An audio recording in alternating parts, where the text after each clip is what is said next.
balik warna yang sederhana, di balik bentuk tubuh yang belum sempurna, selalu ada potensi yang belum terlihat. Banyak ikan datang dengan cerita yang berbeda. Sebagian dipilih karena kualitasnya, sebagian dipilih karena harganya, dan sebagian lainnya dipilih hanya karena rasa penasaran.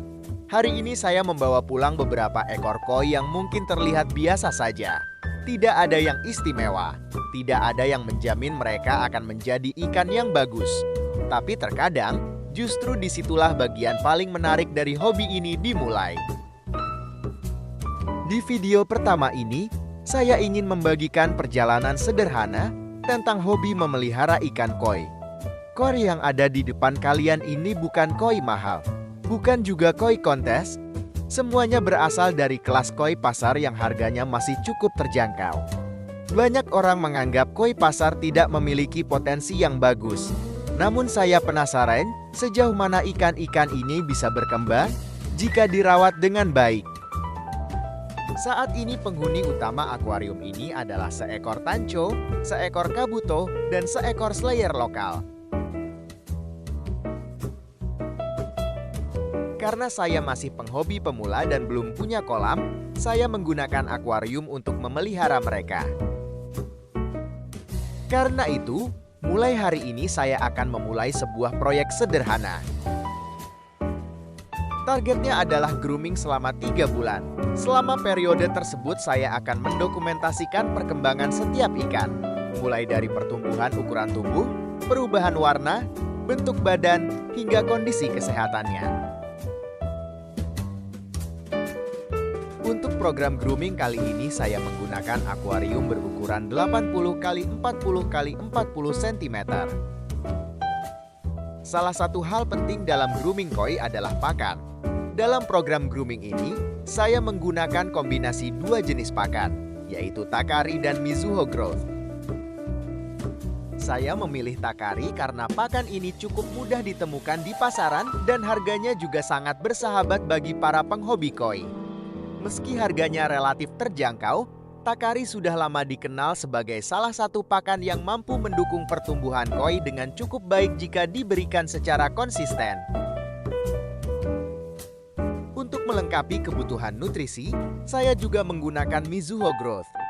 Mizuho merupakan pakan premium asal Jepang yang cukup dikenal di kalangan penghobi koi karena fokusnya pada pertumbuhan dan pembentukan bodi.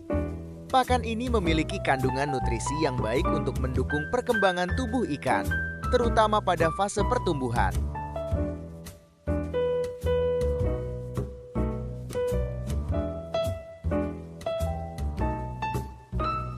Melalui kombinasi kedua pakan ini, saya berharap kebutuhan nutrisi ketiga koi dapat tercukupi dengan lebih seimbang.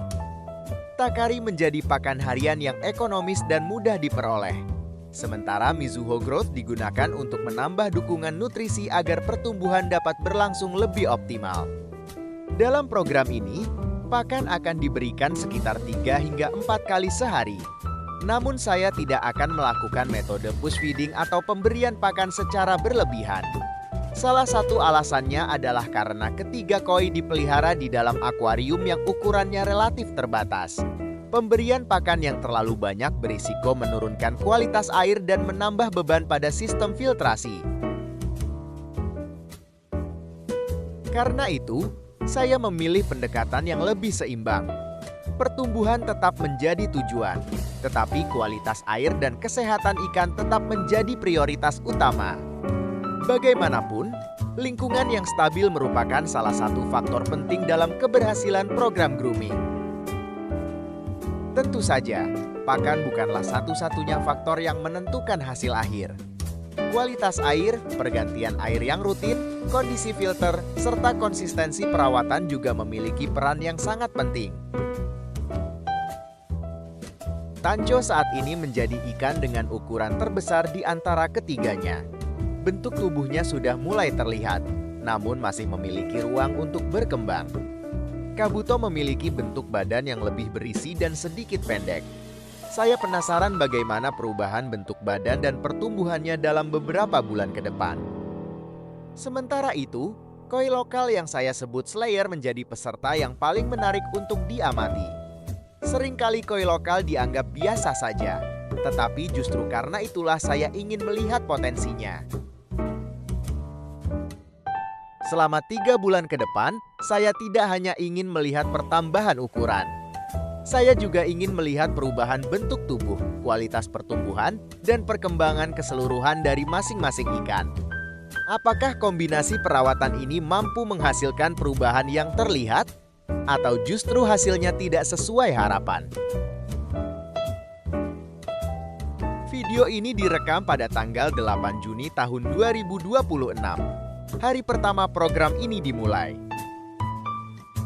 Jika Anda tertarik mengikuti perkembangan ketiga koi ini dari hari pertama hingga akhir program, silakan ikuti channel ini dan aktifkan notifikasi agar tidak ketinggalan update berikutnya. Sampai jumpa di episode selanjutnya.